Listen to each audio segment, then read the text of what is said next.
Coach, vous avez essayé sur les deux matchs, notamment parmi les nouveaux, le jeune Ramiz Zerouki. Ça pose, vous avez déjà d'essayer d'autres joueurs avant, comme Chita, notamment Lekhel. Est-ce que, justement, comment est-ce que vous avez vu son intégration dans le groupe, justement, parce que, avec cette petite difficulté peut-être de langue, et comment est-ce que vous l'avez vu sur le terrain? Le langage de football est international, et c'est pour ça d'ailleurs qu'on vient tous en équipe nationale. Ce qui nous intéresse, c'est d'abord le football. Après, c'est vrai qu'il y a l'aspect cohésion de groupe et l'intégration au groupe. Elle se fait naturellement. Les joueurs de football sont vraiment, de notre équipe nationale, on forme une vraie famille, et on a vraiment zéro souci pour intégrer n'importe qui.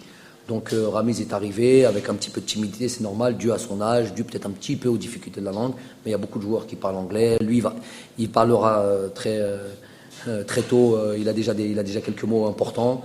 Il n'y aura pas de souci de ce côté-là. Aujourd'hui, on a vu qu'il a pu faire notamment une deuxième mi-temps très très intéressante, très intelligent tactiquement, un joueur qui n'a pas de souci avec le ballon, très à l'aise, une forme de maturité à 22 ans qui est quand même assez exceptionnelle. Donc, bon augure pour lui, bon augure pour l'équipe nationale, Inch'Allah. Il aura son mot à dire, évidemment, dans un avenir très proche. Et voilà, on fera en sorte de pas le brûler aussi, de faire attention qu'il ait une vraie confiance, et une vraie confiance en lui dans son jeu et dans l'apport, pour avoir l'apport maximal de ce joueur. Bien.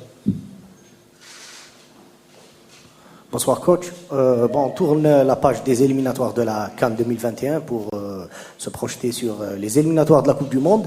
Les 2 prochains matchs auront lieu durant la première